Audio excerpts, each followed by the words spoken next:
must always remember that the purpose of study is, at least in part, the fact that we do not have all the answers.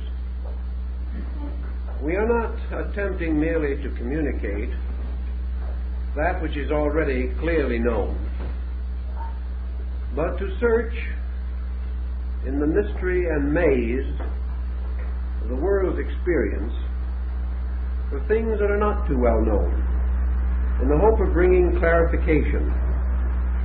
And by clarification we mean to bring forth out of ourselves additional resources with which to cope with the unknown.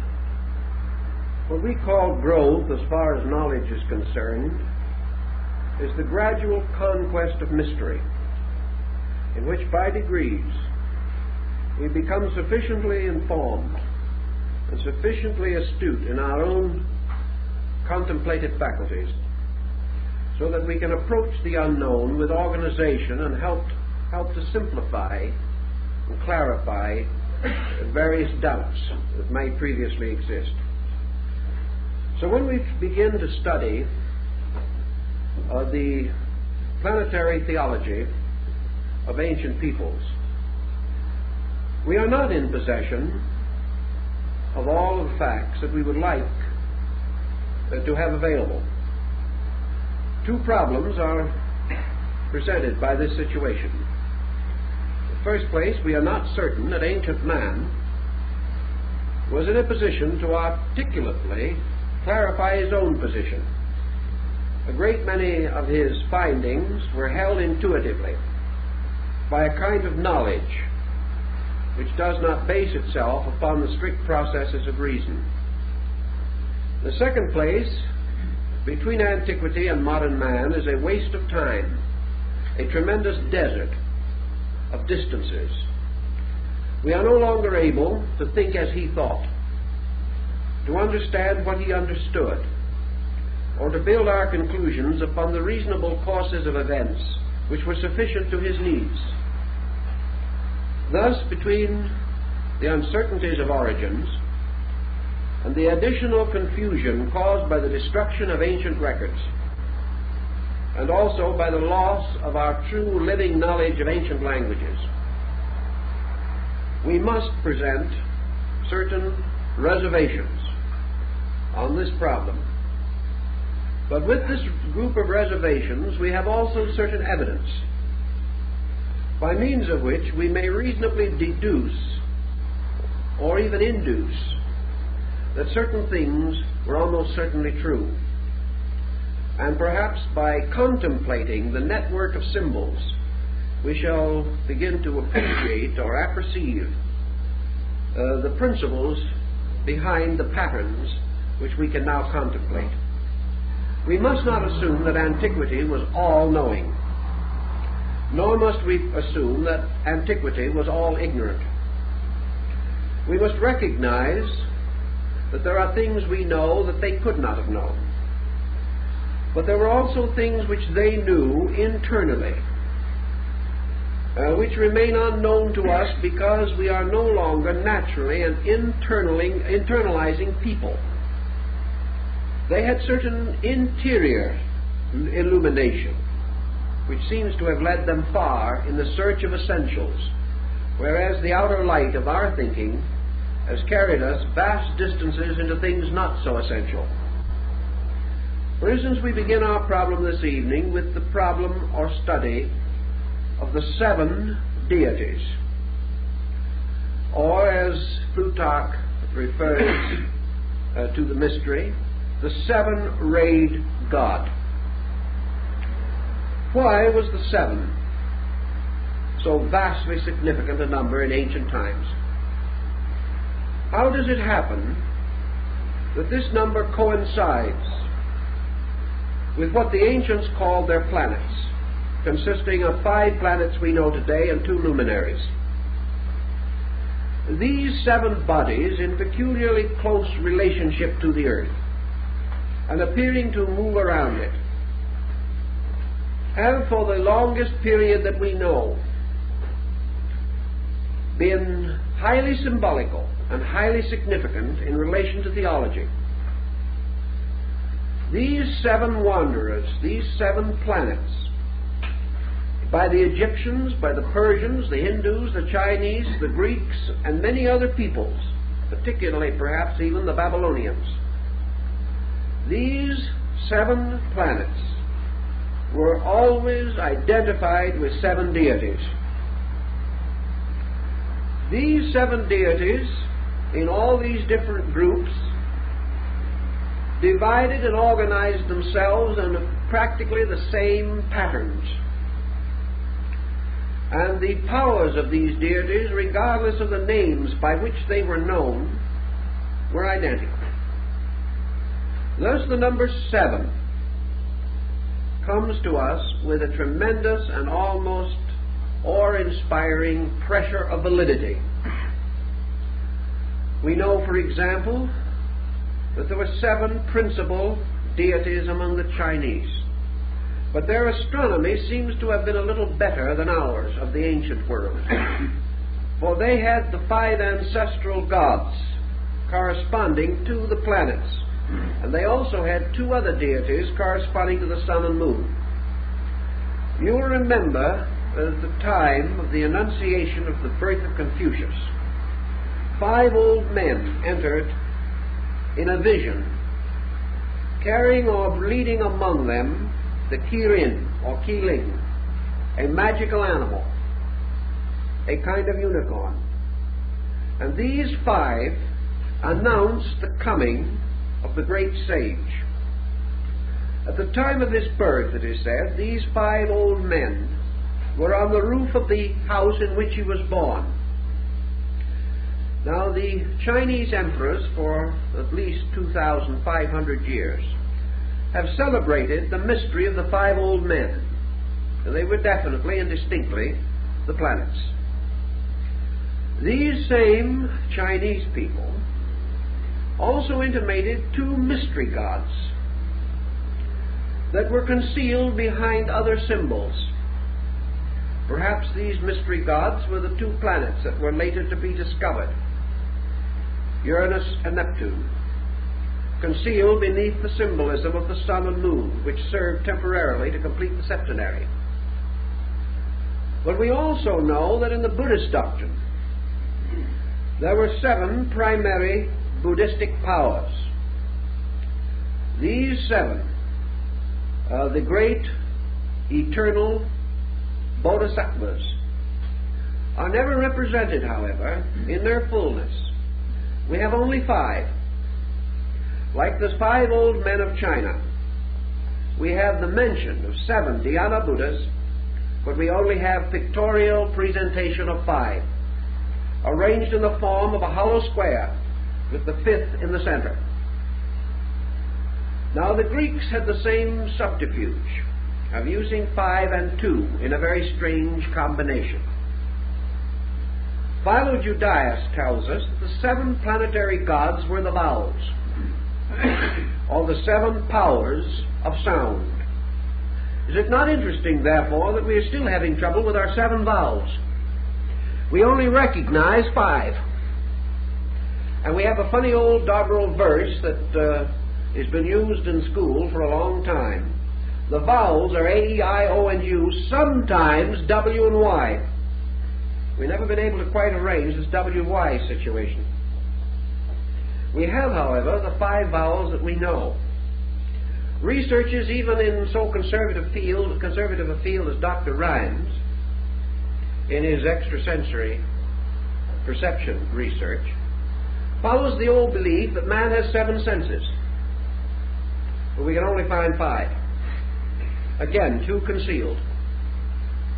And we are told that these 2 concealed sensory perceptions relate to the extrasensory gamut, or perceptions that are as yet in potential, but not yet in potency, in the life of the average human being.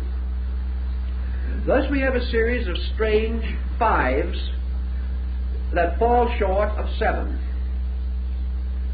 And this peculiar situation has continued even into the study of sacraments, where certain sacraments were for the laity and certain only for the priesthood. The ancient Kabbalah says that originally Moses wrote 7 books, of which 5 are the Pentateuch and the others are lost. The so-called 6th and 7th book of Moses that you can buy in paper bindings in some bookstores, this compound is a forgery, dating from the Middle Ages. But the 5 books of the law are said to have been only 5/7 of the original revelation. So this 5 again appears. And wherever this 5 appears, it has been tied to the planetary mystery. Now, if we wish to assume that the divine creative power was a septenary, let us consider for a moment what Pythagoras thought of the septenary. From the earliest studies of numerology, back in the classical period when folks really took it seriously, and at the time when it was applied directly to certain classic alphabets. And this is important because in ancient times men paginated and numeralized by means of letters, which we no longer do. Therefore pages were lettered instead of numbered, and every letter had its numerical equivalent, unvarying. We do not have this in English. But according to Pythagoras, the number 7 was the number of law. It was the number of the universe. It was the number of the gods and of the immutable principles which lie at the root of existence. Irenaeus tells us that one of the old Gnostic symbols of Christ showed the head of the Savior surrounded by a halo of 7 rays. These rays, assumedly representing the 7 powers, the Messianic dispensation. We learn in the book of Revelation of 7 churches which are in Asia. And these, of course, carry very closely to the 7 chakras of the Tantric Vedantic system in India. And the moment we go into the problem of the 7 chakras, we come again into the 5-7 difficulty. Because our systems in Asia break up, some systems insisting that there are only 5 of these centers, and the other systems representing 5 developed out of 7 and 2 in potential. So we come back to this strange number again. And this number constantly fights the struggle between the 5 planets and the 7 members of the solar system anciently known and recognized. On another level then, let us go back to our Egyptian religion, where we learn that Ptah, P-T-A-H, the potter of Memphis, the deity who fashioned the world upon a potter's wheel in the form of the egg of Seb, the great mother goose. By the way, a little tie-up to our fairy stories and our mother goose legends, because in several religions the world was created in the form of the egg of a mother goose. Rather curious. But folklore has stepped in and distorted these things almost beyond resemblance to the facts. But Ptah, who fashioned the world egg, similar to the world egg of the Greeks, which broke into the golden and silver hemispheres and gave birth to Castor and Pollux. But this egg, fashioned on the potter's wheel, was the work of the master builder, the master potter. And Ptah was the lord, governor, and presiding genius over the 7 Ammonian artificers. And these Ammonian artificers in Egypt were dwarfs, mysterious little beings represented glyphically as gnome-like figures, each of which held in its hand a bare knife, held in this kind of a position, upright knife. These were the knives with which the worlds were gouged out of space. And the 7 Ammonian artificers are said to have come out of the earth near the site of the Great Pyramid. They were the ancient ones, the formitors, the fashioners of things. And there were therefore among the Egyptians beliefs about the 7 creating powers or laws. In the ancient Kabbalah, the creating fiat or word was spoken in the form of the 7 vowels, 2 of which again were mystery vowels or secret letters, which could not be known, and for the deficiency of which the great name could not be restored, captured, or preserved. In the Jewish early works in Genesis, we find in the opening chapters the Elohim. And the Elohim are the 7 creating powers of the great deity who is said to have fashioned the world in the opening chapters of Genesis.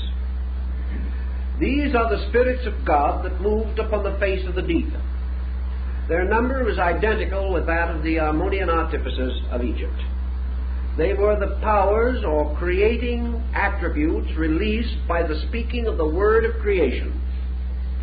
And this word was always a word composed of vowels. So we go back to the mystery of the 5-7 vowels. All these things point to some kind of a doctrine, which frankly and obviously is very difficult to trace after so long a time, but it meant something and had a very clear and definite bearing upon the entire structure of the universal organization as it was known to the ancients. Pythagoras, in defining this mystery of the 7, goes on to relate it to the 7 powers of universal generation. And in explaining this, he tells us, and Plato later corroborates him, that the soul was a numerical mystery patterned in the geometry of 7. That the soul of man actually consisted of 7 parts and an 8th sphere. Now this 8th sphere also arises in the ancient religious doctrine.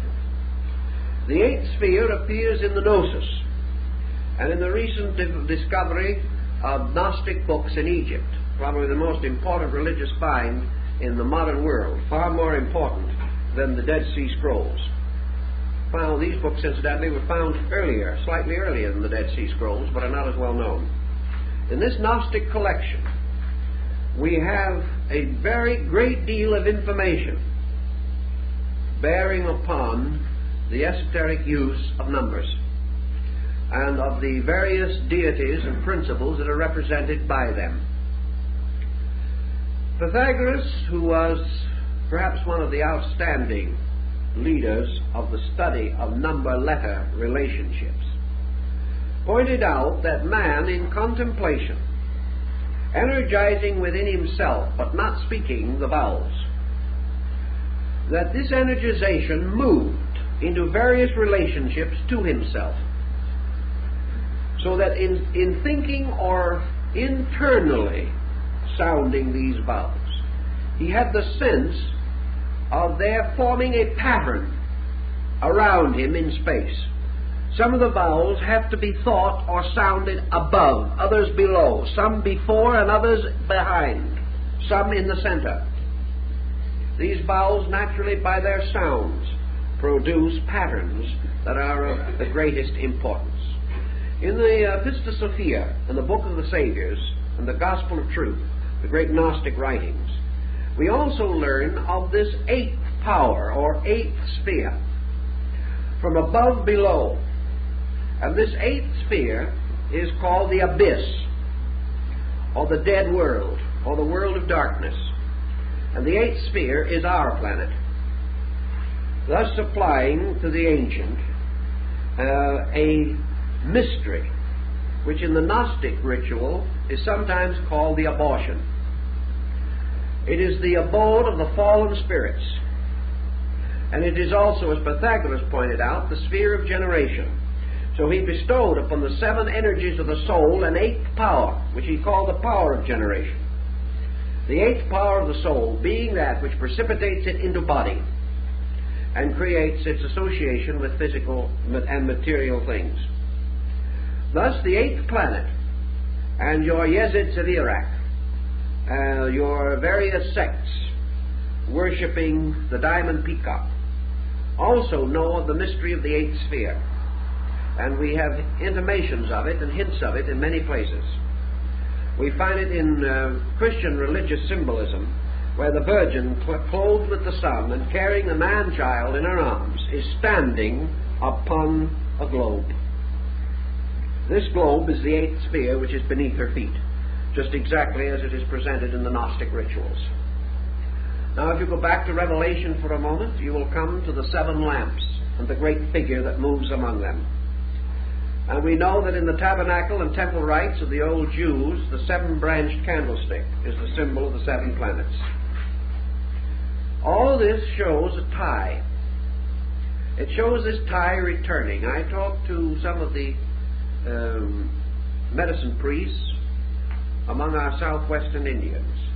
To them the planets also have peculiar meaning, although these Indians do not appear to be aware of any astro-theological symbolism such as we know. Still, these planets are superior beings, and why a light in the sky should so universally be so regarded, where it has no correspondence in human experience, can only tell us that either there was an ancient diffusion of this knowledge, or that man has intuitively developed it within his own psychic nature. And it is possible that Pythagoras being correct, and that man possessing a soul which is archetypally sevenfold in principle, that this sevenfold archetype forces man to contemplate everything outside of himself in terms of a septenary. He cannot escape the incessant demand of discovering seven around him, because he moves from a point of seven within him. Such might sustain some of our thinking, and so we proceed to some of the theological systems and devices by means of which this particular and peculiar pattern is revealed to us. The seven great gods have always played their dominant roles, and each of these deities has had a common purpose or reason for the symbolism that has arisen around him. A very good description and discussion of this will be found in Godfrey Higgins' great work, The Anacalypsis, which is probably one of the most exhaustive and, for most readers, exhausting study of the subject that can be discovered. But Higgins, who had a monumental capacity for analogies, traced through practically every religion of the world, not only to discover the septenaries, but also to discover the numerical equivalents of the names of deities, so that these in turn could be fitted into this essential septenary pattern. His attainments in this direction, or in these directions, were outstanding. Do we have, in our experience, certain patterns on which we can build? What are the analogies that we really know, or believe that we know? Let us begin with one of the luminaries that perhaps will offer itself for our early contemplation. The Egyptians declared that Isis represented or symbolized the lunar power. But this was not enough in itself, because in all these ancient peoples we can't exhaust their thinking with a single statement. Therefore, we have to go further. Isis representing the lunar energy from Isa, meaning ice, frozen, something held locked, crystallization. These terms might be applied to what we have often held to be the condition of things on the moon. But Isis, as the lunar mystery, represents the moon in the form of the generative impulse of the moon as mother, the moon as the source of fecundity, the lunar cycle, which is particularly preserved and was anciently religiously noted as being tied to the menstruation cycle, the cycle of fertility and of generation. Now, the moon, we know, has two phases or qualities which are particularly noticeable, namely that it increases and decreases in light, and that it is at sometimes full and at sometimes totally invisible. Also that it may appear as a crescent or as a partial sphere. So the Egyptians had two deities, the white and the black Hathor, to use in connection with the lunar phases. And the black and white Hathor governed or ruled the underworld. And the underworld, of course, now, for our thinking, is our eighth sphere, or the earth. This is the underworld of Plato, to which men come not go not when they die, but come when they are born. For this is the purgatorial, the underworld, right here among us, as we are gradually coming to realize more clearly every day.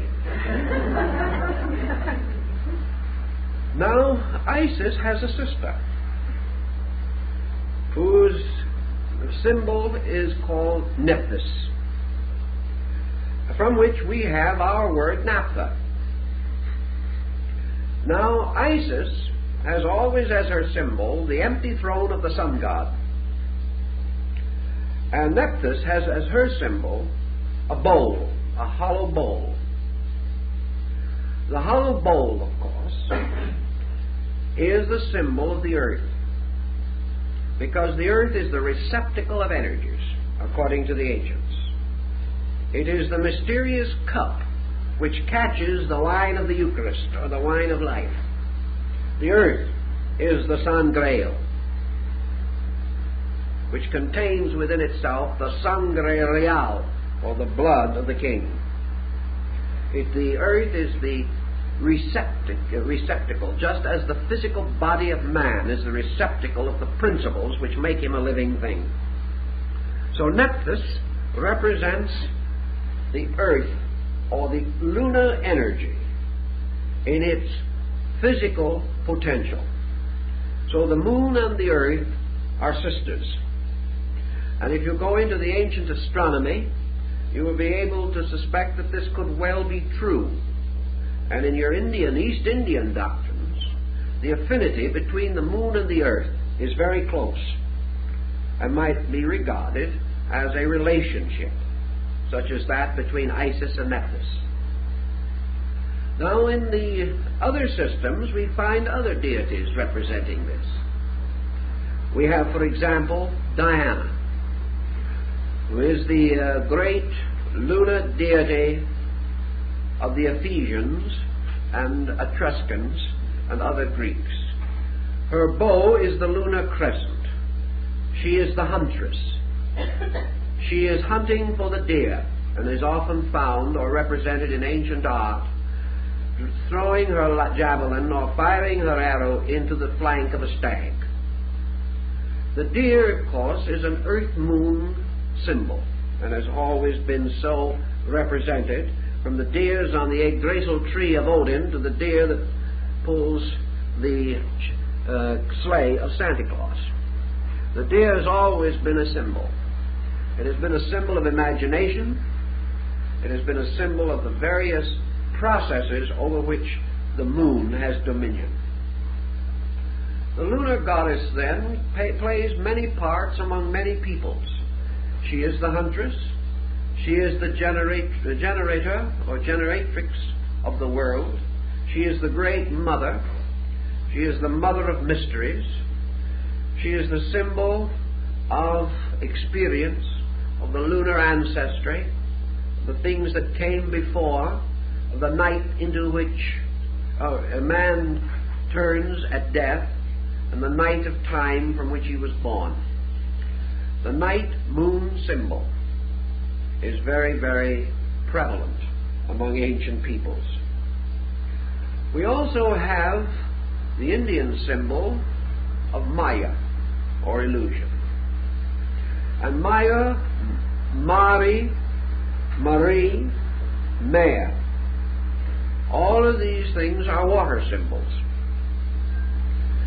The proper name for pure water would be Virgin Mary.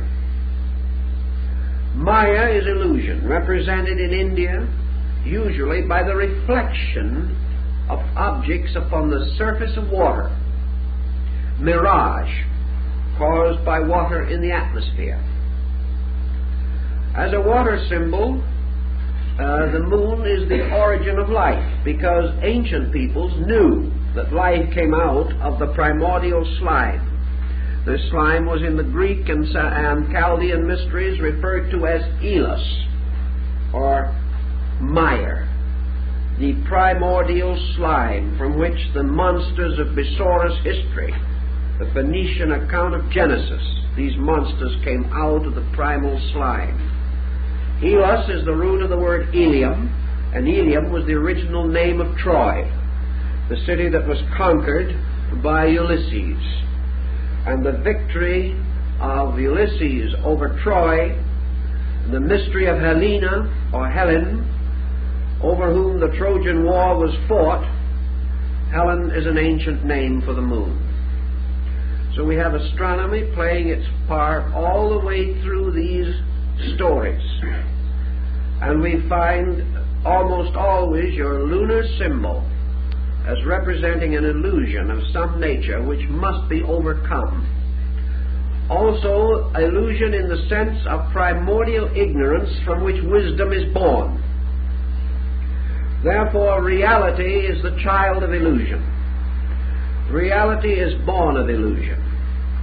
Man born into the world is born into a state of ignorance from which he must ascend, or which he must transcend by his own wisdom, skill, and understanding. Therefore, through the illusion of life, through the miseries and misfortunes of ignorance, through wrong action, man is gradually pressed on to the achievement of truth. Therefore, truth is forever born of illusion. And it is also the radiant light born of the mother darkness, the light that shines in the darkness, and the darkness comprehendeth it not.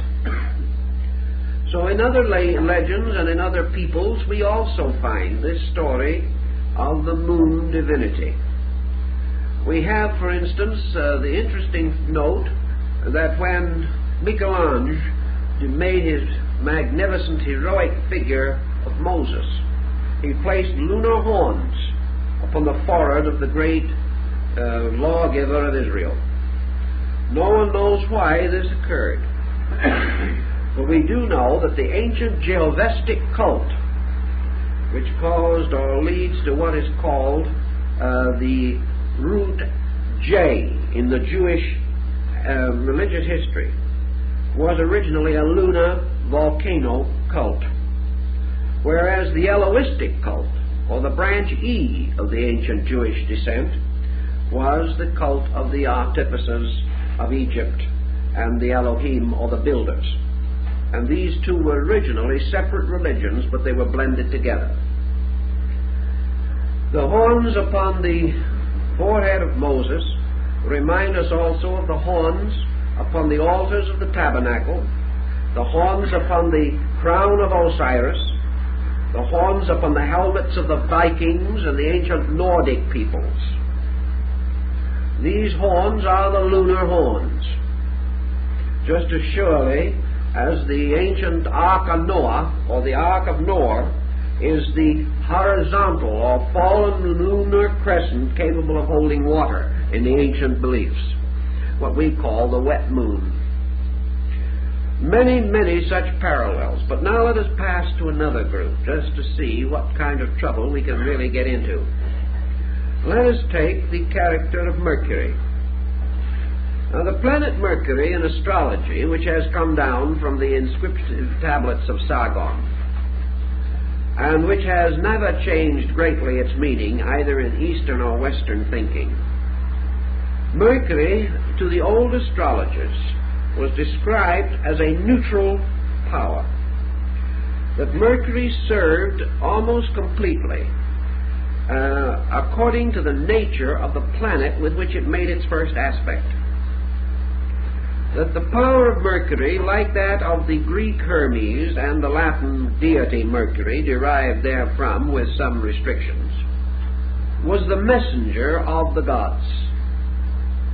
The peculiar symbol of the mercurial message, or the messenger, was the power of the dog, the faithful dog star.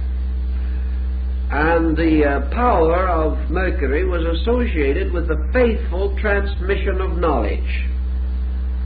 And the ancients placed this symbol under the control or direction of Sirius, the dog star, the star of the faithful one. And it still occurs in some of our religious rituals and so forth. And in the Quran, one of the animals that was permitted to enter heaven was the faithful dog that went into the cave with the 7 sleepers of Ephesus. Now, the 7 sleepers of Ephesus is another interesting legend relating to the 7 and this recurrent number. In this case, the 7 sleepers, the 7 powers of the soul, and the faithful dog, the body, all went to sleep together. In the study of Mercury, we also go into our Hermetic analogy, and we come upon the sovereign symbol of Mercury, which was the original Egyptian deity Thoth, T-H-O-T-H. Thoth is actually the root of our word thought, and has to do with the principle of mind. Thoth was regarded as the author of the great body of sacred writings, more than 40,000 volumes. We are not to assume, of course, that these were the writings of one person, but the writings of one mind distributed among all living beings. Universal mind writes all things. The Thoth, or Toat, of the Egyptians later became the Thoth Hermes of the Osirian cycle, and this in turn the Hermes Trismegistus of the later Hermetic teachings which arose in Alexandria about the beginning of the Christian era. Thoth's symbol is a stylus and a writing tablet. He is the symbol of the faithful recorder of things. He is the one that receives the messages of the gods and faithfully preserves them for all time. He is therefore the symbol of the messenger. He arises as Merodach in another group of religions, Babylonian. He is also preserved to us under the form of Nebo, the deity from which the great kings of Assyria and Babylon, such as Nebo-Belshazzar, derived their name. They based their names upon this deity Nebo. It is also interesting that when Moses died, he died on Mount Nebo. And Nebo was the Mercury of these people, also represented with the stylus and the writing tablet, and in the Babylonian cuneiform described as the Lord of the writing table. The Lord of the writing table. And Moses died upon Nebo. And Moses himself is remembered particularly because of the 2 tables of the law. These analogies get dim in interpretation, but the roots of them are very important. In India, the planet Mercury is called Buddha. And this is another very interesting situation. Mercury is also associated with the day Wednesday in the Nordic mysteries, associated with Odin or Wotan. And Wotan again occurs among the K'iches' of Central America as their ancient navigating deity. Mercury or Buddha is represented in one of the Indian Buddhistic paintings as seated in the midst of the planets, acting as their messenger or servant. Buddha's power as Mercury therefore ties with the possibility of the philosophy of mind. And we know that Buddha, from the beginning of his ministry to the end, preached the danger of the wrong use of mental energy. Mercury in modern astrology is said to show the relationship between the mental energy of the individual and his ability to express himself through the sensory perceptions. Mercury, therefore, rules the 5 senses, which Buddha calls the 5 hindrances. Buddha was locked to the struggle to the death, practically, with the problem of those parts of man's constitution which are under the control of Mercury. Thus the religious symbolism and the philosophical symbolism tie together. The 7 days of the week, of course, are another interesting example of the septenary. And in the septenary we have another curious point. If you go around the world following the sacred days, you will find that for one of the religions of the world, every one of the days is sacred. This is a good point, because it might remind us of the fact that all 7 days are equally sacred in the first place, and that it is only our own limited virtue which forces us to restrain our good deeds, particularly to one day, because we haven't enough of them to go around. It's like, Mother's Day or something. The only day we can really work up a lot of enthusiasm on the subject. The whole thought is wrong. Now, for instance, in the Muslim faith, Friday is the sacred day. In the Jewish faith, Saturday. And in some of the early Christian faith, Saturday. Now, if we want to go back into the fight, we have to realize that we still have, in the Christian world, a tremendous struggle going on as to whether Saturday or Sunday is the correct day of worship. The other 5 days we're sure of, and here we have 5 out of 7 again. And 2 that we can't be quite certain as to what they should represent. But Venus is the ruler of Islam. And the crescent of Islam is not the crescent of the moon, it is the crescent of Venus.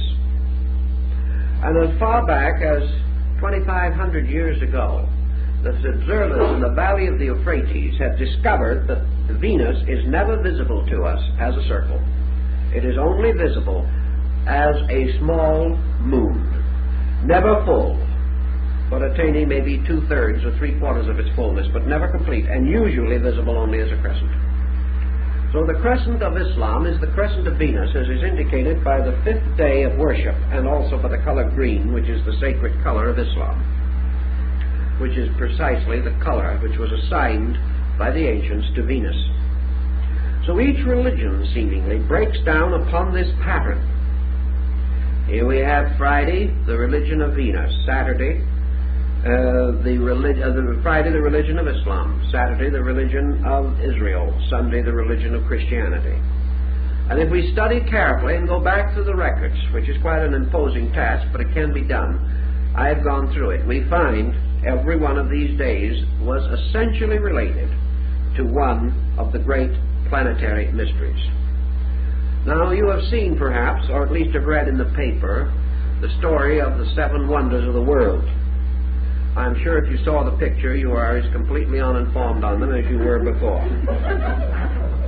It's a nice idea, but it did not quite gel.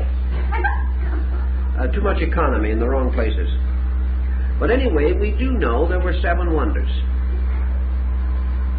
And we do know that these 7 wonders, whether anyone recognized it or not, were the 7 wonders of the 7 planets. Now let's just see how that worked out. We'll consider the wonders of the world. Remember now the key words of the 7 planets in astrology. Saturn, the ancient symbol of death. Among the wonders of the world, the mausoleum of Halicarnassus, the great tomb, built in memory of the dead. The next one, Jupiter in the planets. The Olympian Zeus, one of the 7 wonders of the world. The next one, Mars, fire. The Pharos of Alexandria, the great lighthouse. The 4th one, the sun, Helios, the Colossus of Rhodes, the great figure of the sun god that stood over the gates of the city, or the harbor of Rhodes. Venus, the hanging gardens of Semiramis, queen of Babylon. Mercury, the great pyramid of Giza, sacred to Thoth Hermes, the master of the mysteries. And the moon, the temple of Diana of Ephesus. These were the 7 wonders of the world. Diana, a moon goddess. So every one of the 7 wonders, built by different peoples at different times, were by some strange circumstance dedicated to a different deity, never overlapping, and these 7 correspond exactly with the planets. And there can be no question that somewhere underneath that there was an intent or design of some kind. Again, your septenary, and of those great remains, those great monuments of antiquity, only one remains, the Great Pyramid of Giza. The others have vanished in the waste of time, and we know their places by legend only. We believe that part of the old ruins of the Hanging Gardens of Babylonia may exist, but we are not certain.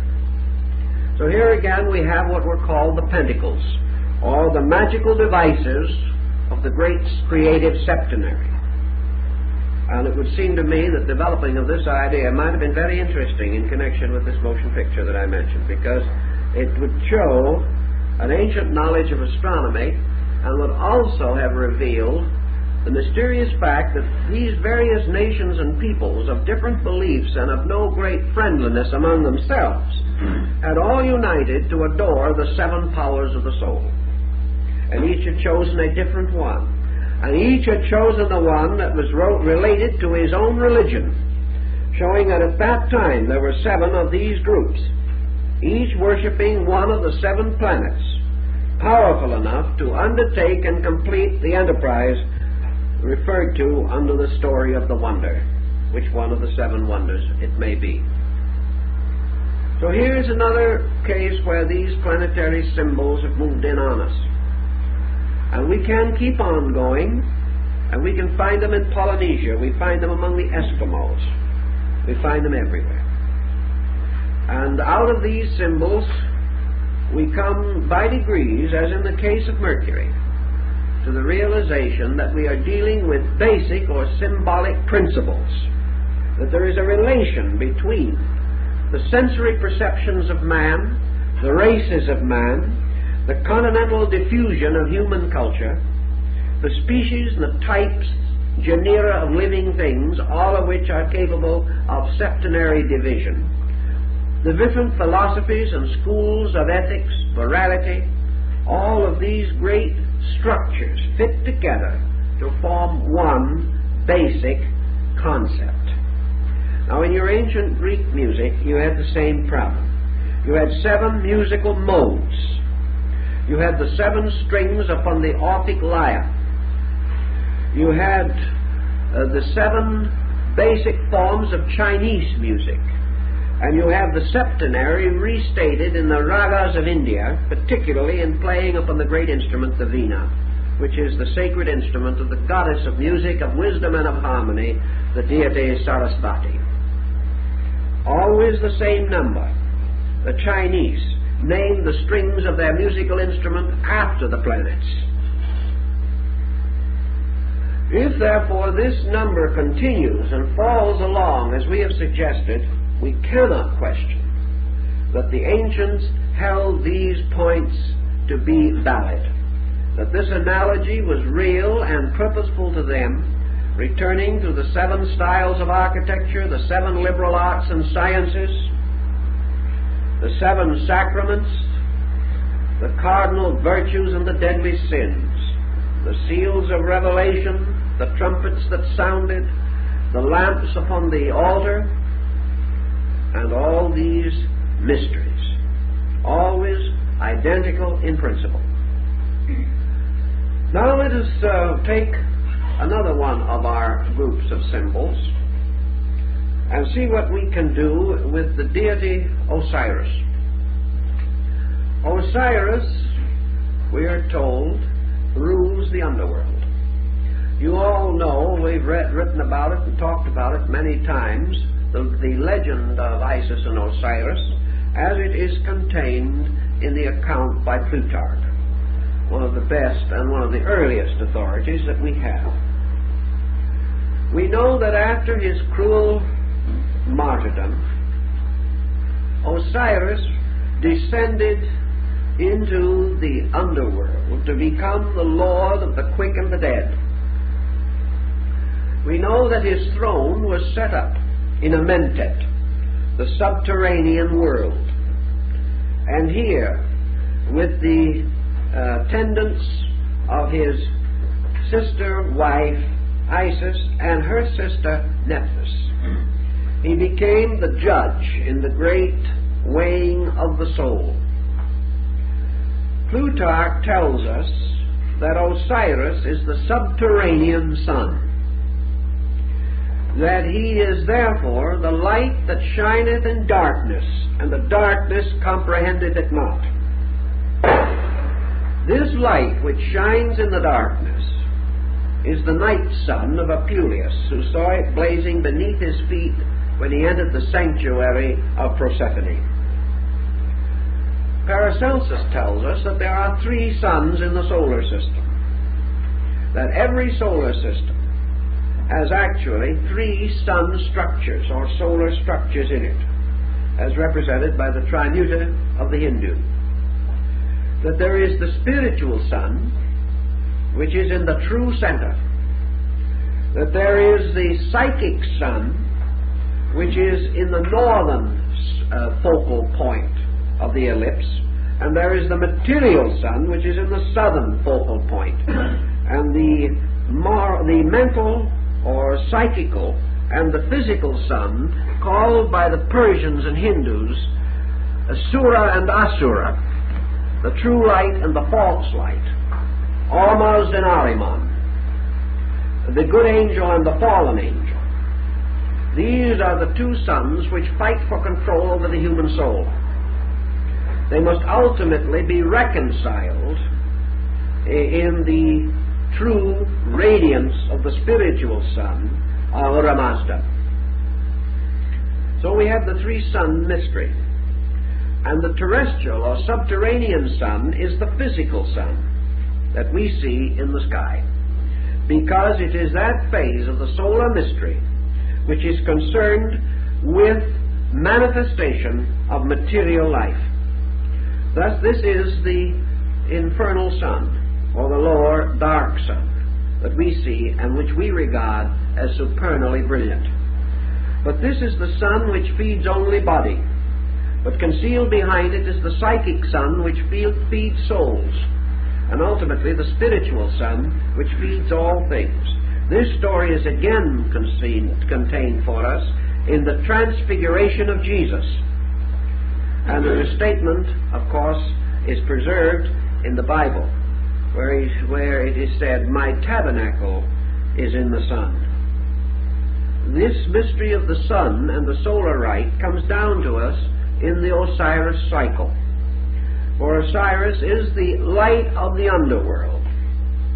And in man, this light of the underworld corresponds to the solar energy within himself, with his heart, and with the life principle, as it is physically disseminated through his constitution. Now, in man himself, there are 7 organs, 7 vital organs, which the ancients associated with the 7 planets. The heart, which is the center and the archetype of the body, is called in Buddhism the Saptapana Cavern, or the cave of the 7 rooms or parts. For the ancients recognized 7 structures consisting of auricles and ventricles and related parts. And of course the auricle in the heart is also the oracle of Delphi, for it was from the heart that the great oracular manifestations were revealed. As the man thinketh in his heart, so is he. The heart is therefore the oracle, placed in the center of man's earth, which is, of course, the omphalic stone at Delphi. In this mystery also, the Hindus tell us that there are 7 parts of the brain, and Albertus Magnus gives us also the septenary division, that the 7 planets are posited again in the brain as their polar positive extremity, and that also, as the earliest researchers indicated, there are 7 sections of the human eye, and that every part of the body is septenary. We know that there are 7 important ductless glands, forming the endocrine chain, which still represents the most mysterious structure of the body. And I was talking to a doctor not more than 3 months ago, and he said, yes, we still think in terms of the 7 ductless glands, although we have a tendency to gloss over it, for the reason that we understand 5 and know nothing of the other 2. We have the same problem again coming up. The pituitary and pineal, while we may not say we know nothing about them, we do know something, but we do not know enough about them. We know a considerable amount now about the pituitary, but the Sabbath gland, the 7th, the gland of the arch of the entire system, the keystone, is still an almost impenetrable mystery.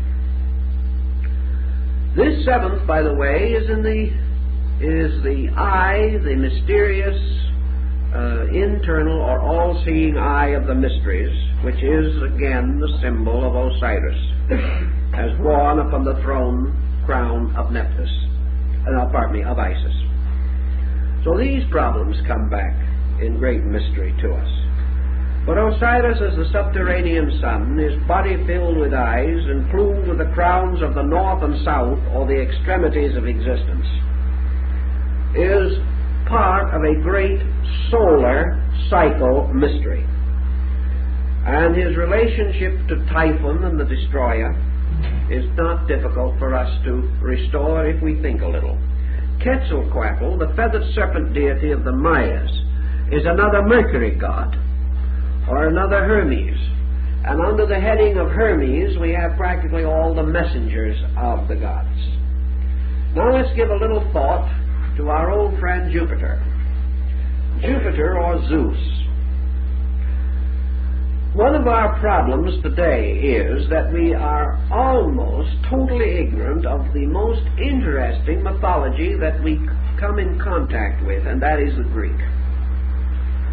With the exception of those mystifying and hopelessly inadequate fables so lovingly preserved for us by Bullfinch, we have almost no knowledge of Greek theology. We have some fables and legends of Jupiter riding around in space in his chariot, or changing himself into a bull and carrying away Europa. These things are comparatively meaningless as we are now given them, but that they are meaningful must have been true. Otherwise they could not have held the admiration and respect of a people. For the creative power of the material world, the demiurgus, or artifact, or artificer, the builder of the material world of things. Zeus is divided into 2 other deities, Zeus Poseidon and Zeus Hades. Both Poseidon and Hades, the water and underworld deities, are aspects of Zeus, or belong to his order. Therefore, the Greeks tell us there was a celestial Zeus, the one sitting in the heaven with the thunderbolt. There was an aqueous, or terrestrial Zeus, Poseidon, lord of the seas. And there was an infernal Zeus, Hades, keeper of the underworld. And these 3 were the aspects of the mundane creating power. And these 3 aspects give us the 3 objective worlds in which we exist. Zeus, therefore, in man psychologically corresponds in many ways to the rational ego. Zeus can be compared to the mind united to the ego principle, and therefore becoming the ruler of man's underworld, or the personality. Zeus is the archetypal legislator of personality, ruling the world from the personality downward, and constituting, therefore, in his 3 aspects, the mental, emotional, and physical attributes of man. Also, these attributes as we find them in the universe. Man being only a miniature archetypal pattern of something greater, or a miniature of a greater archetypal pattern.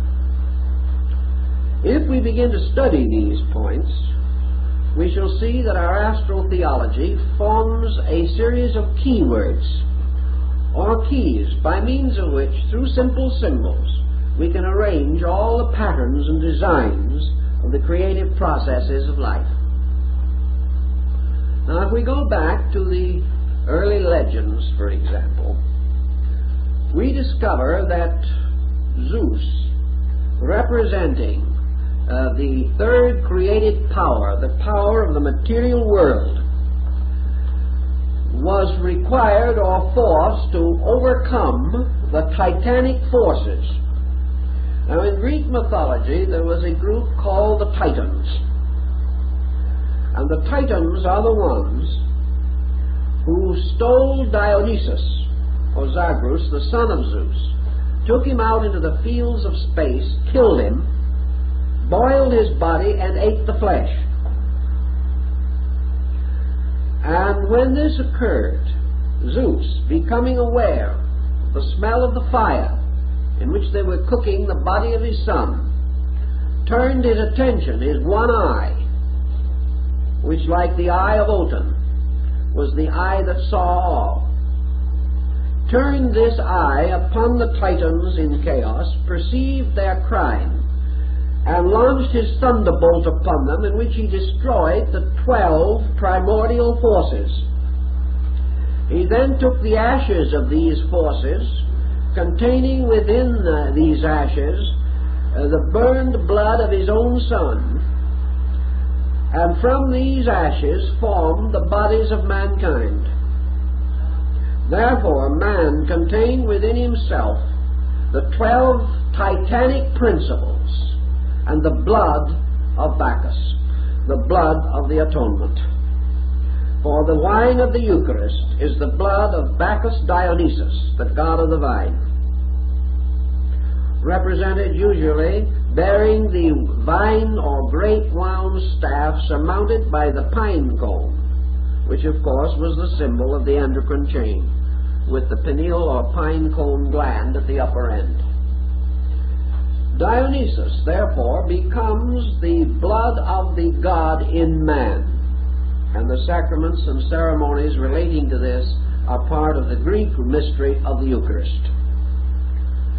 Now, in this situation, the Titans, astrologically and astrotheologically, represent the primordial power of the 12 constellations. They were the Titans. They represented the great field of space in which a solar system is to be fashioned.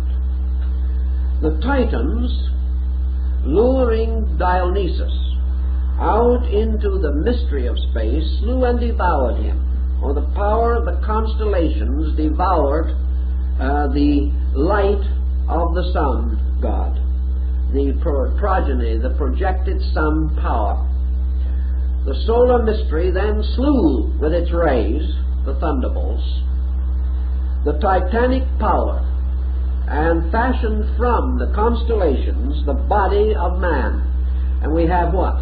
The little cut-up man on the almanac front, with a fish under each foot, and a lamb over his head, and a twin on each arm, and a crab on his chest. Really a most disfigured creature, but still highly symbolical. This was the old-fashioned zodiacal being, whose body was composed of the zodiac, and whose soul is derived from the blood of Dionysus, the only begotten of the creating power. We have another group of symbols rising in the legend of Castor and Pollux. We are told, for instance, in the primordial Greek myth as is preserved for us in the Theogony of Hesiod, the great creating or creation myth, which almost everyone interested in these subjects should read Hesiod. We are told that in the beginning there was the eternal power, the eternal being, undimensioned, unlimited, and that within this power were two root principles, the Pythagorean duality in unity. And these two powers were called ether and chaos. Ether was of the nature of love, and chaos was of the nature of place, unorganized. motion of ether upon chaos, or of love upon place, caused ether, which was eros, the principle of love, or life, or energy, moving upon the mystery of space, caused the whirling of space. Here we have the same principle with the Nordic mystery of the frost giants and the fire giants on the edges of the great cliff of Ginnungagap, and throwing their flames and hoarfrost into the abyss, they united and fashioned out of fire and frost the whirling form of Ymir, the primordial place giant. In the Greek system, the struggle of ether against chaos caused motion.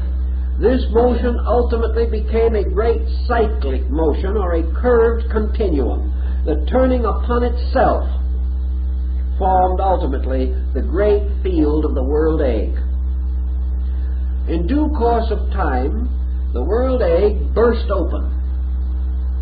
But perhaps before we get to this, which is a very dramatic episode, we could leave you in suspense for a moment as to what is going to happen, and mention something else about the egg, which I think is very interesting.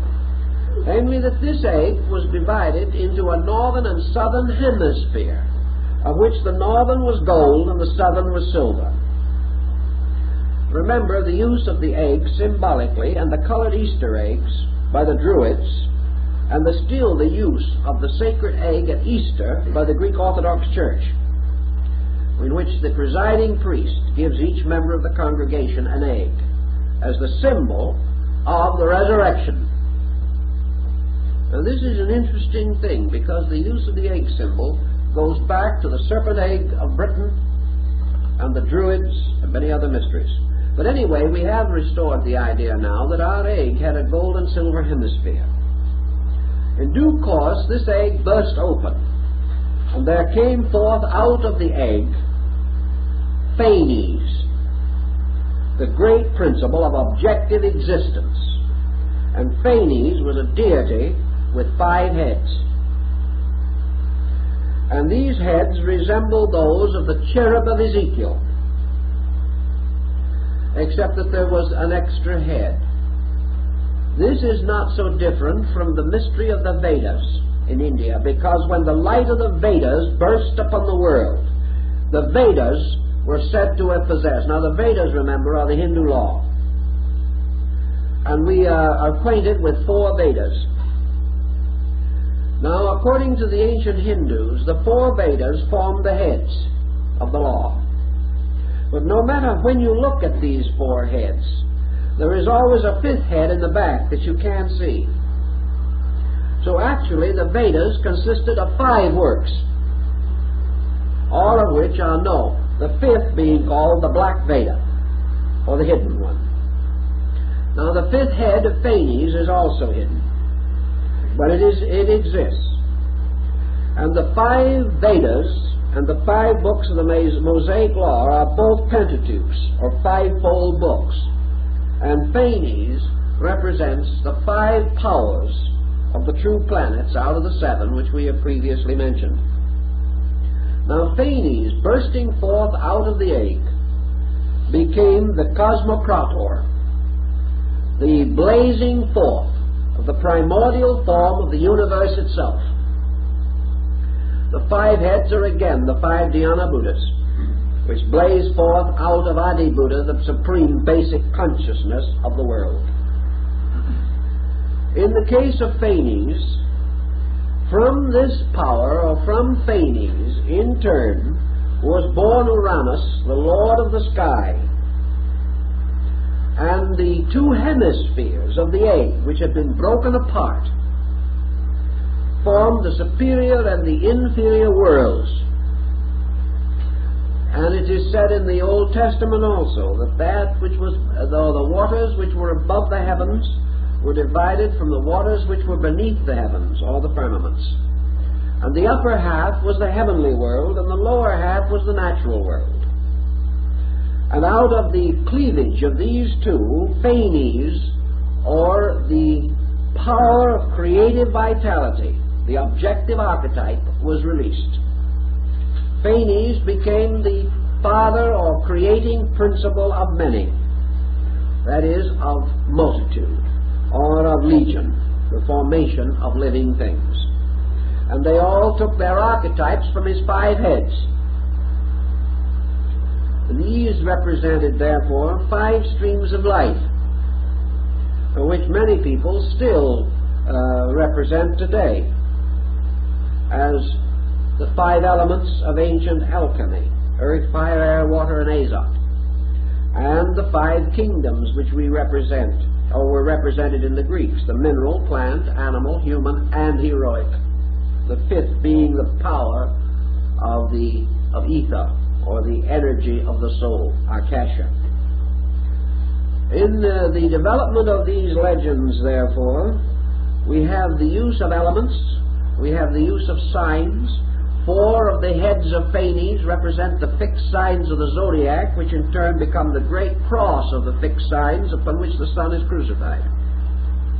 They become the great seasons, and the 4 seasons marked by the equinoxes and solstices are the seasons of the 4 great sacred ceremonies distributed throughout all humanity. If then we are to assume that these things simply arose from accident, that somebody sitting down tried to figure this out, where would we get? It is, first of all, absolutely necessary for us to assume that many peoples, at different times or at the same time but greatly separated by cultures, by interests, by attitudes, by distances, came to the same conclusions or received a similar indoctrination and were equally impressed therewith, itself almost miraculous. That all people should have agreed in accepting this, even had a great missionary system carried the news, is almost incredible. Because it would have meant to uproot earlier doctrines that these people already possessed. But what were the nature of these earlier doctrines as far as we can find them? In China, the earlier doctrines behind the rise of the great system of the kings, and I don't mean rulers, I mean the books, the kings, like the Shu King, the Tao-Te King. These great books, which began from the reign of the Emperor Fu He, the earliest historic emperor, we know from the legends of China that prior to this, the Chinese people venerated the stars and built their great system upon the stars. We know that when Muhammad entered Mecca and overthrew the idolatry that was there, he was attracting the ancient religion of the Near East, particularly of Arabia, Persia, and what we now call the Eastern Mediterranean. And this religion was Sabianism, the worship of the stars. We know that the earliest faiths that we have of Egypt indicate that they were preceded by an astronomical cult. We know this was true in the valley of the Euphrates. In other words, all of our religions as we know them rose among people who had previously worshipped nature, the heavens, the earth, the seasons, and similar sidereal phenomena. When the great Arya migrations in India moved down from the Trans-Himalayan area across the Indo-Gangetic plain to occupy India as we know it today, they moved in upon the Dravidian culture which already existed there. And Max Muller says the Dravids worshipped elements, planets, and stars. So Indian culture, as we know it, arose in an environment previously controlled by star worship. How does this happen? Where was this star worship? These people were not astronomers as we know them. They did not have the equipment. They could not have known the universe as we know it today. Yet their background was the worship of heavenly bodies, elements, and things of that nature. Several groups of researchers have tried to solve the basic mystery that this presents. And we always come back to the same inevitable. namely that the impression of these patterns arises from the constitution of the human being himself. Therefore, within the psychic field of man, as Paracelsus so broadly hints, there must be a concept according to the number 12, the mysterious dodecahedron, or 12-faced symmetrical solid, which to Pythagoras was the symbol of the universe. This has to exist as an archetypal energy symbol within the human being, the ultimate recognition that all things that happen within 12, or within a 12-fold diffusion of potential. And that this 12-fold diffusion of potential, the eternal space, has as its symbol, space equals 12. Now, how it equals 12, our own intuitive nature may not tell us. But when man thinks space, or man experiences space, he receives the instinctive impulse of 12. 12, therefore, is the absolute symbol of potential in number, and was so accepted by the Pythagoreans.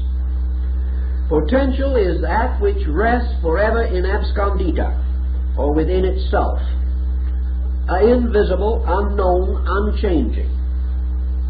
And space, eternity, being, unconditioned, must archetypally, psychologically, be signified by 12. The motion of potential into potency, the emergence of things, causes the 12 powers to burst forth into the form of a septenary. And one of the greatest mysteries of ancient Hindu mathematics was the possibility of dividing the 7 creative gods equally into the 12 creative powers without a remainder. And that was a fine mathematical problem, and it was solved. It is possible that 7 can be distributed evenly through 12, and at the same time neither the 12 nor the 7 fractionalized in any way. This was one of the old calculations of the Hindus. I've seen the calculation made. It can be done. But by this means, therefore, 12 eternally moving into 7 causes a septenary, no two parts of which are the same. Therefore, no one of the septenary contains the same relations of the 12 elements, nor all of them. Thus we have 7 basic potencies, or powers, which are the objectifications of the 12 potentials. And this moving from the state of 12 in suspension to 7 in projection constitutes creation. Creation, therefore, emerges as a septenary. Now, the septenary in this case is mysterious for 2 reasons. And in order to understand this mystery, we must again go back to our ancient peoples. We know that they recognized 5 elements. And we know also that they recognized man as consisting of 5 parts, yet they always called him a septenary. And in order to create the septenary in the personality of man, it was necessary for the Hindu to divide the emotional nature of man into 2 parts, and the mental nature, giving a septenary involving 2 forms of mind, higher and lower, and 2 forms of emotion, constructive and destructive. But this was not the original intention. This was again the blind, or the subterfuge. In the creation of a solar system, according to the ancient Hindu astronomers, each of the planets has 5 bodies, and they share together the 6th and 7th bodies of the sun. Therefore, the sun, as a field of energy, surrounds the planets, and the sixth and seventh body of each planet is part of the solar body. So there are 5 distinguishable planetary bodies. And the sun then has its own 2 indivisible natures or qualities which permeate the other 5, forming again this mystery of the 5 and 2. Because the 6th and 7th bodies of planets are not individualized, but are within the 6th and 7th orbits of the solar mystery, or in the womb of the sun. They are not born. Only suns are born. Planets are embryos. Therefore, no form of life on a planet can transcend 5 levels of development without moving from a planetary to a solar focus. Thus, the 6th and 7th Buddha to come are secret. The 6th and 7th senses are secret. The 6th and 7th vowels are uncertain. Always the same symbolism. And in this, the ancients used the sun and moon as the parents of the world, the marriage of the sun and moon producing man, as symbols of these 6th and 7th bodies, which later will be clarified through the release of these perceptions after man attains the 6th and 7th level of consciousness within himself. But the fact that man must accomplish this by universalizing his own nature is indicated in Buddhism, Hinduism, even in Christianity, for universal consciousness, cosmic consciousness, true development of illumination, or the complete perfection of the mystical experience, means that the consciousness of man moves from the 5 planetary levels which can be reached for the senses to the 6th and 7th which belong to the sun. For the sun is the Messiah and the mystery center of the solar system, and the 6th and 7th degrees of consciousness have to transcend matter, whereas the other 5 are within the power of matter. So these calculations were made long ago. We wonder sometimes how they were made, but they were. And they have survived to influence every thought we have had since. Now some will say, and perhaps with a measure of sense of justification, therefore, that when we explain all of this, we are only going to explain the way man thought in the first place, and we still have no way of knowing whether it's true or not. That even if man had all these conceptions, are these conceptions valid? I think the answer to that lies again in our effort to understand how these conceptions came into existence. What is validity? Is validity to be based merely upon a physical scientific approach to a subject which cannot be so approached, and for which we have no instrument of any kind? The moment we transcend the phenomenal experience of living, we are out of the sphere of science. We can go far off into space and hunt for the orbits of other planets, but we are still on the level. We are not escaping from the 5 zones which belong to planetary consciousness. To escape from those zones, something has to happen inside of us.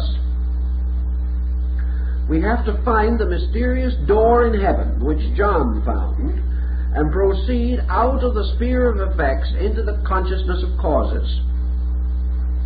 This is your 6th and 7th mystery. And in the human being, the 6th and 7th part of his own energy field he shares with all other human beings. That is why it is possible for man to attain not only brotherhood but identity. This brotherhood cannot be attained on the lower levels, but if man has a certain experience of consciousness, he can become unified with all others of his kind, because in every species the 6th and 7th part of the septenary constitution is shared by the entire species. Thus we all move from individuality to universality as we ascend. Man seeking for these integrities, for these values, can therefore only find them by the personal experience of these causes. So this brings us to another interesting group of analogies. The ancients believed that when the law, the Torah or the Veda, or whatever you want to call it, was placed into the hands of the great messianic teachers, of which 7 are of particular interest and integrity as the founders of the great religions of the world,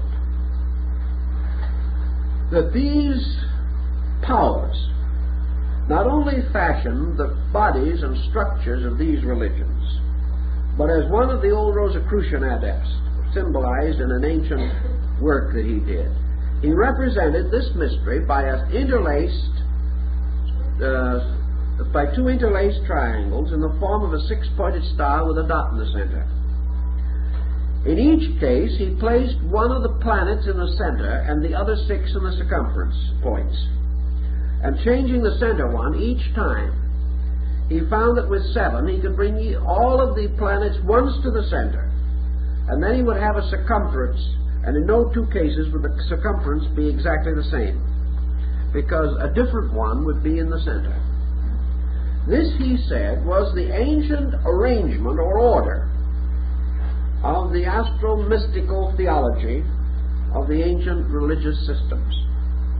In antiquity, they did not have religions as we know them today divided into 4 or 5 great name groups.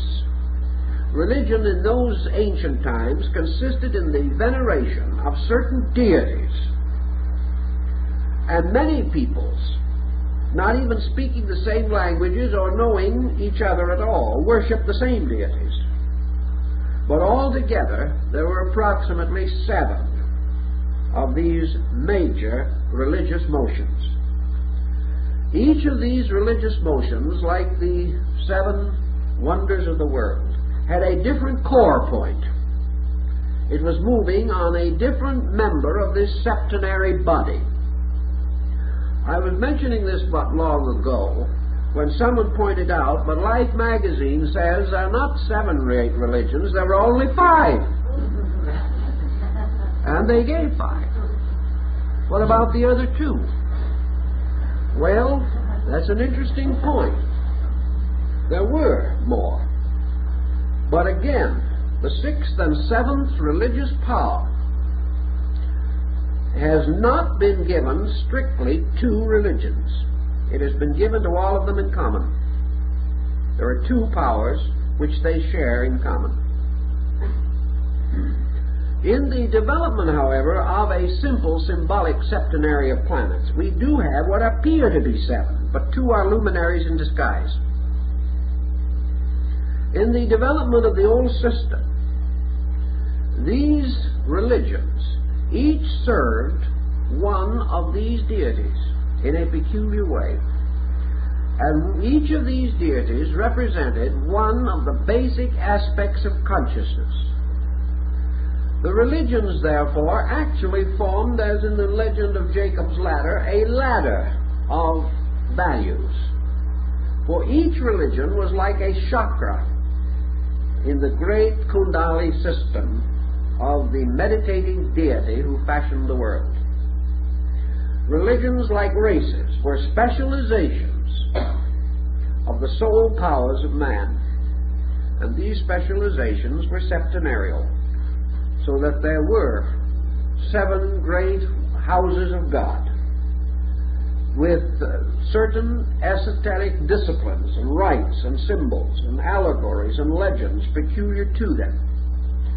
And these religions arose within racial structure and within national distribution. The whole thing was mathematically fitted together. Frank Higgins, Masonic writer, working about 35 years ago, took the globe of the planet and he began to study this problem of the 6-pointed star with a dot in the center. And he placed this star within the interior of a globe, with the upper and lower points coinciding with the poles. He then whirled this star, so to say, within this globe, causing the other 4 points of the six-pointed star to make lines around the globe at the points where they actually touched the surface, the inner surface of the globe. And he considered these points degrees of latitude. He then went on and continued his studies by dropping lines from various parts of the earth to the core and to the opposite side, always keeping the original form of the six-pointed star.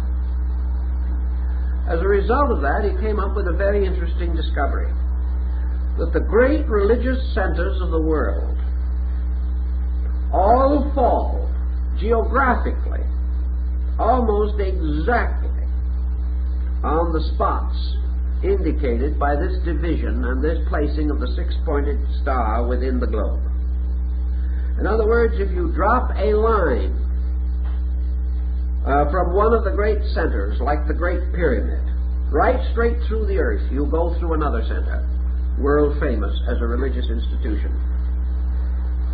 You go through these systems, and he made a very careful study of it and came to some extraordinary conclusions, that the entire distribution of man's worship has been mathematically correct in terms of the earth on which he lived, which is not remarkable when we realize that whoever built the pyramid not less than 4,000 years BC was able to orient that building at that time to the 11th decimal point. We could hardly do it today without a great deal of calculation. Anyone who could do that must have had a profound knowledge of something, particularly of the art of construction and building and of mathematics and astronomy. So these people had some basic concept of these things. Now the old peoples, the wise peoples of long ago, have another answer to this problem. Namely that in a very remote time, say the Hindus, there descended upon this earth the rishis, or the great ones. That they were the immortal sages, that they had grown up and become wise and perfect in ages of culture and civilization long before the creation of man, or perhaps even the creation of the solar system. That they were the products of great previous evolutionary cycles, and that they were the ones who placed these first findings at the disposal of man. Therefore that man did not discover them, he was given them. And that gradually these ancient ones departed and left man to the continuance of the knowledge which they had bestowed. That is an ancient Indian belief, in East India. There is also the story that the ones responsible for these achievements of man were essentially the lunar ancestors, or the Pitris, and that they belonged to the previous cycle of life prior to the creation of the earth, which was while the moon was a live world. And that from these distant and remarkable sources this knowledge came.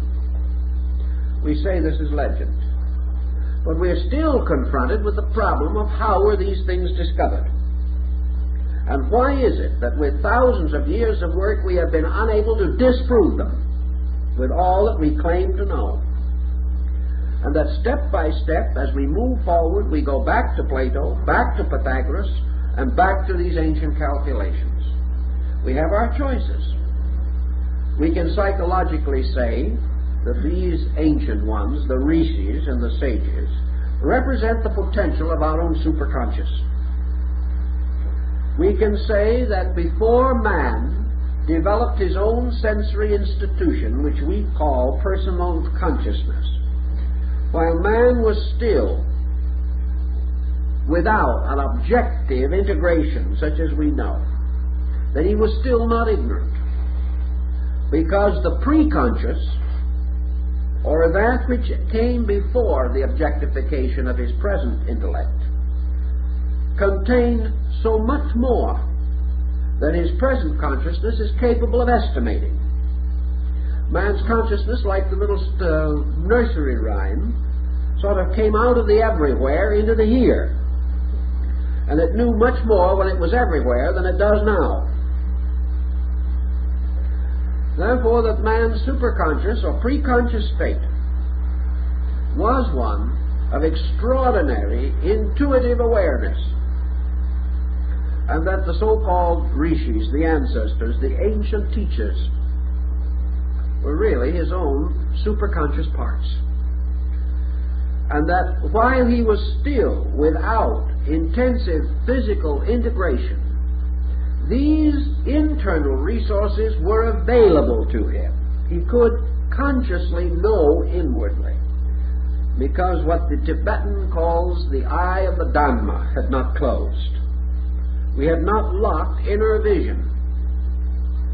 Now, assuming psychologically for a moment the possibility of this line of thinking, let's see what has since happened. For the last several thousand years, man has gradually been developing a colossal neurosis. And this neurosis, as anyone realizes who thinks about it, is an abnormal situation arising from false thinking, false standards of value, and misuse of energy. All these things together add up to make the trouble. This neurosis places man under such a pressure of objective intellectualism that he can't even keep quiet. His mind has become a tumbling ground for whimsies. He is full of notions and opinions and very few actual dynamic facts.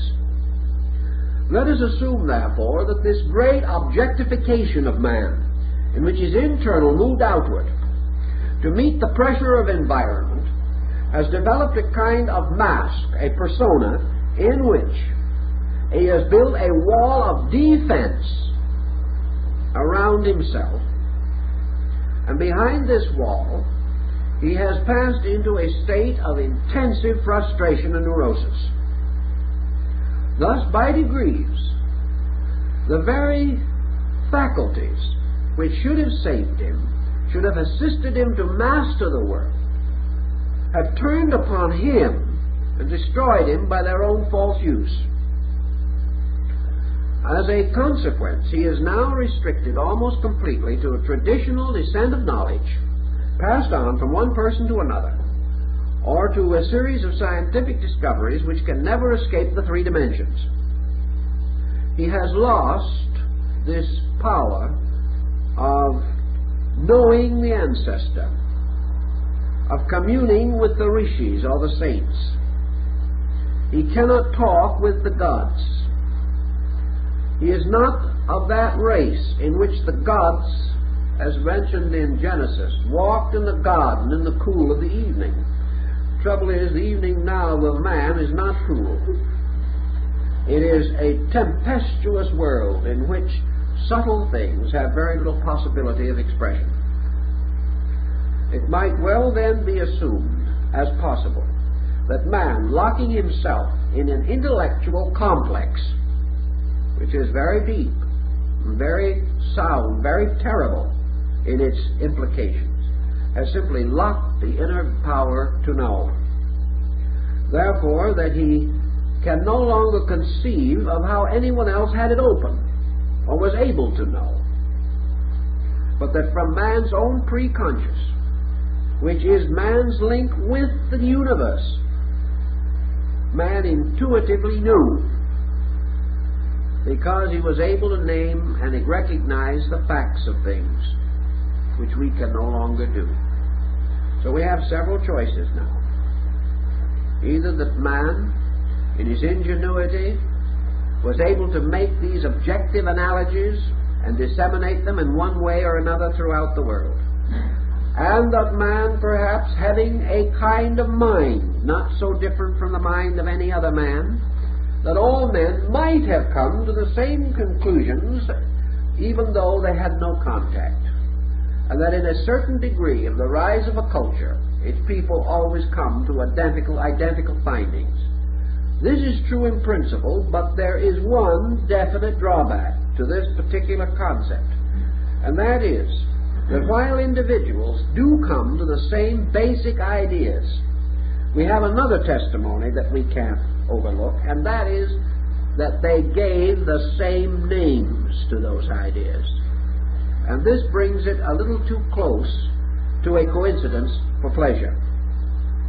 We cannot assume that man, by this method of common learning or common induction, would come to such absolute detailed similarity. He might come to the same general idea, but he would clothe it differently. Now, there's another point in connection with that.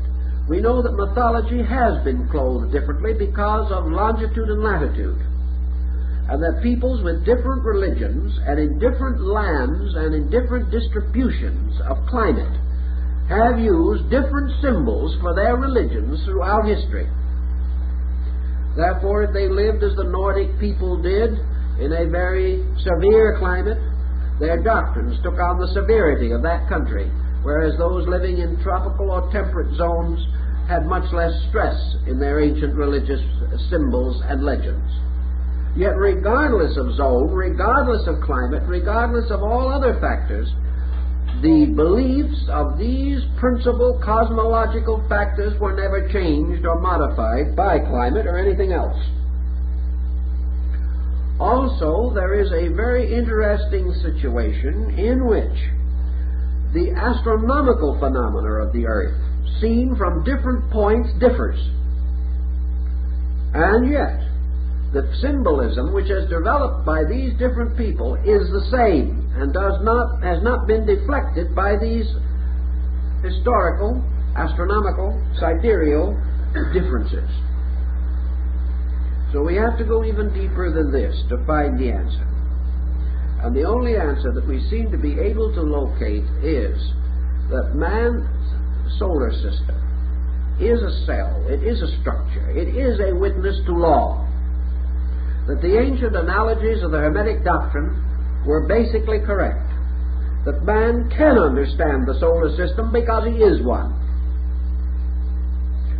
And that the solar system can be experienced by human consciousness because man's consciousness is a miniature of it. And therefore that man has within his own awareness that which is analogous to everything outside of himself.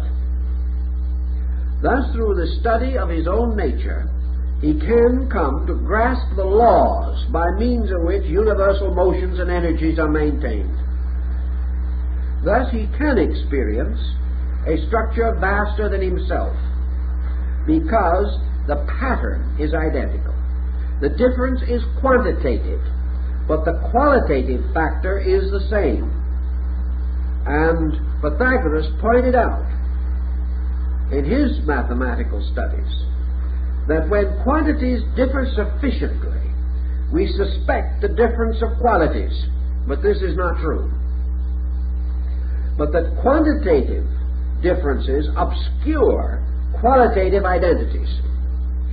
But actually, qualitative identity always exists. Thus, man, by extrasensory perception, as we call it today, or by intuitive knowledge, possessed prior to the obscuration of consciousness by sensory development, might have been able to archetypally know all things and name them according to their true natures. Then when he finally went to sleep in objectivity, these subjective things passed backward into a kind of dream state. Then your religious mysteries and your great mystical institutions and your ancient ceremonial rites came into existence, and they were rites of dreams. They were created to artificially force man away from the objective focal awareness to which he had become addicted.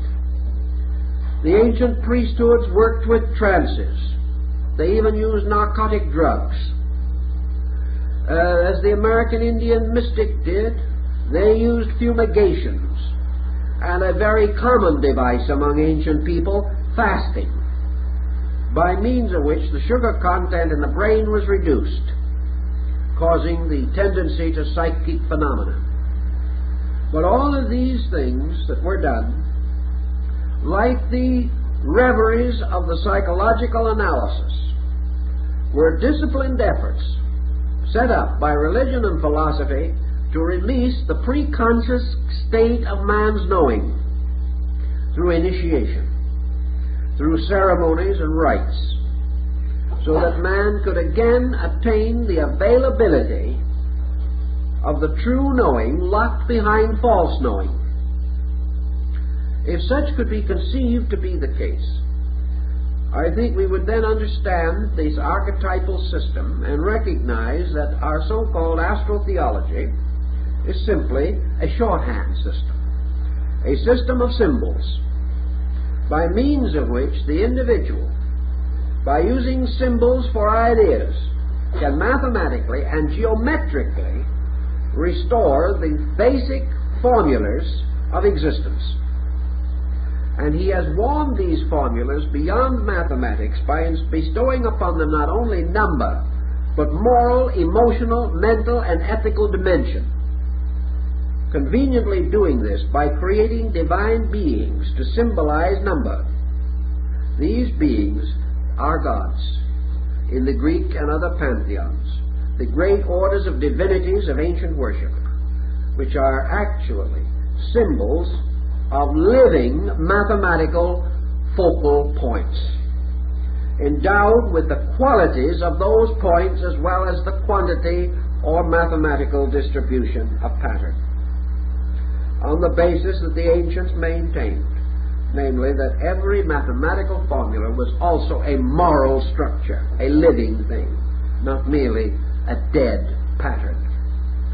All this type of thinking might give us a clue to the archetypal astronomy and how it has affected our religions and why it cannot apparently be removed from religion, and how religion has continued to build on it even though it has ignored it, and continues to preserve it even though it might preach against it.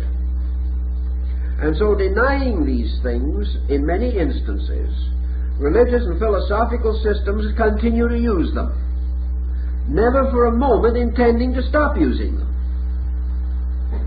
because the pattern, the circumstance requires this formula, although we do not like to acknowledge where it came from. So out of these considerations, perhaps, we'll get ourselves ready for some more heavy weather next week.